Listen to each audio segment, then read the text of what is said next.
We are two Americans who crossed the globe to explore the greatest sports story of the 21st century, the Olympics in China.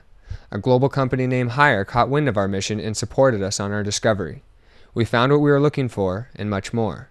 This is our tale, most of it true, of how a nation has prepared to stand front and center upon civilization's greatest stage.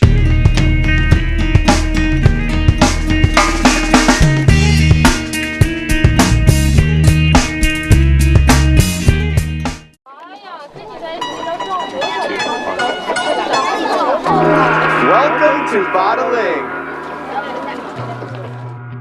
We expanded our search to get a better idea of what the spirits of the Olympics and Haier are all about. We had a hunch it had something to do with going from the old to the new. Bottling is very old, yet at the same time very new due to extensive renovations. North of Beijing, it's the most popular section of the most famous landmark in China, the Great Wall. The wall is great, but China's name for it, Changcheng or Long Wall, is much more accurate. Although not in one piece and its sections mostly disintegrated, the wall stretches more than 2,400 kilometers from the Gobi Desert to the North Korean border. The Bottling section of the wall was first built more than 500 years ago to defend against invaders. At best, the wall got mixed results. While overall, the wall never proved very effective against women and children, as you can see, it proves very effective. It also proved effective against the Haier brothers.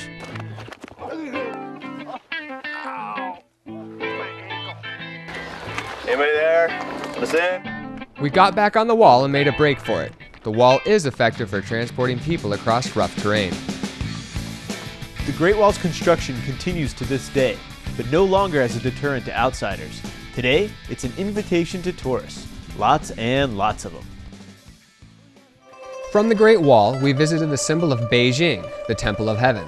The 15th century temple is a complex of sacred altars and halls from the Ming dynasty. Ming emperors performed rituals here to convince heaven to provide food for the year.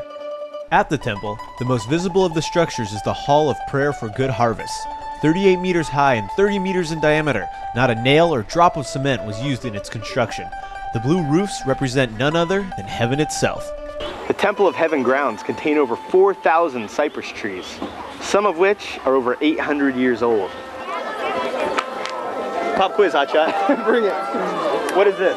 This is the round altar. How high is it? It is, I'm gonna go with 5 meters. When was it built? Originally in the 16th century. Reconstructed? 18th century. Why is it called the Round Temple? Because it's round. And why are all these people standing in the middle?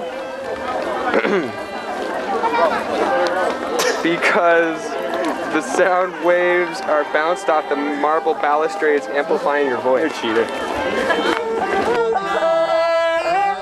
We knew the temple grounds wouldn't disappoint, but we never expected the place to be a hangout for live bands.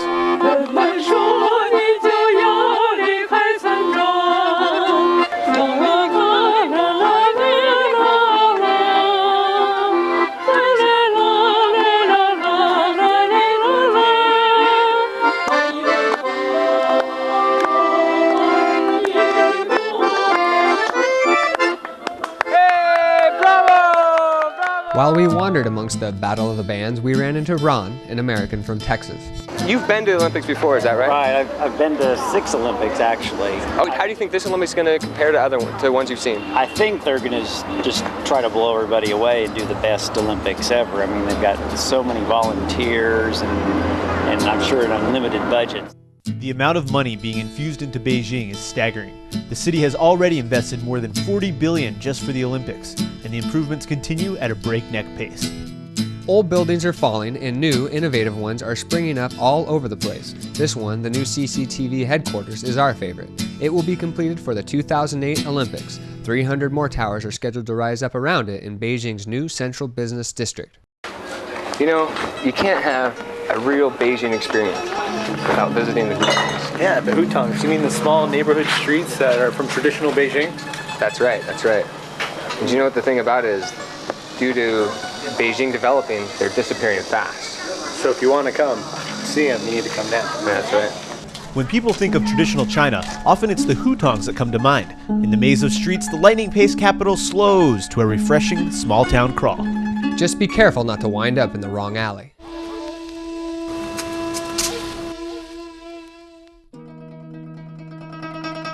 This is my hutong. This is no man's hutong. I challenge you to a bike duel.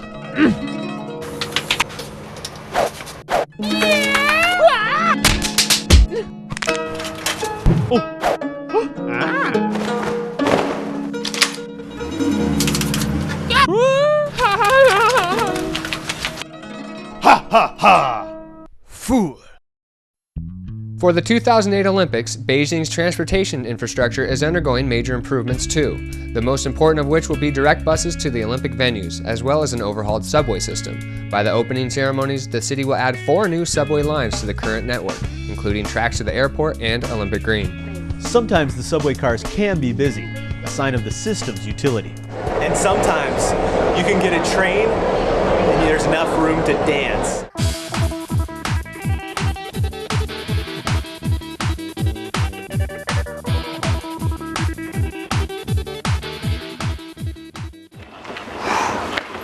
Woo!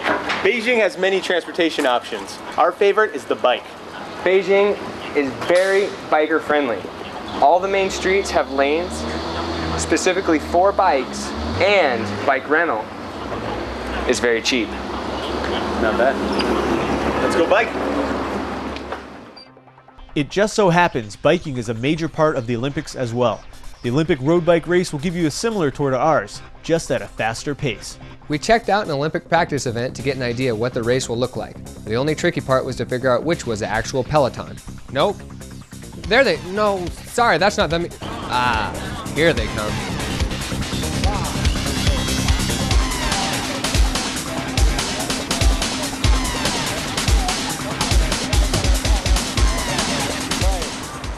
Here we are in Western Beijing at the Laoshan Bicycle Complex. In 2008 Olympics, they will have the velodrome operating, the BMX course, and also a mountain bike course nearby. And today we got the special guest with us. He's going to explain to you the BMX course. I'll hold your bike, sir. Thank you. As you can see, this is the start. You will come flying down this ramp here, over these jumps, boom, boom, boom, boom, boom, boom, boom, boom, boom, boom, around the corner. And look, you have 2 different options. You have the safe option or the go for gold option.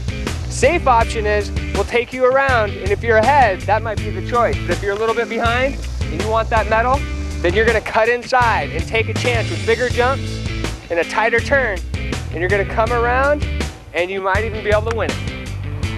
It looks like they got one of the toughest courses ready for this event. Looks fun, I'm ready to compete. I'd love to do it. Let's do it. All right.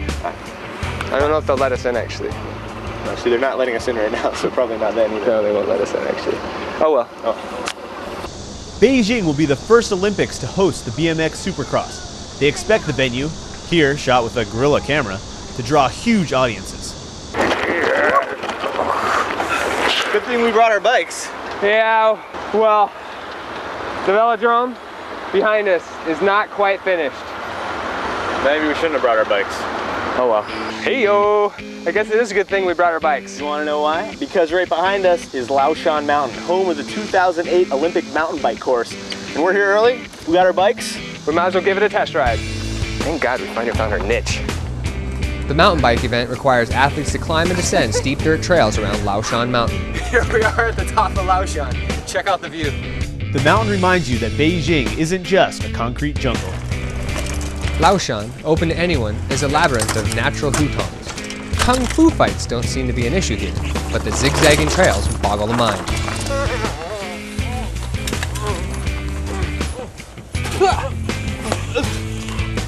I think we got off the trail. I don't think that's going to be in the 2008 Olympics. No. We better find out where we are. Let's find the right trail.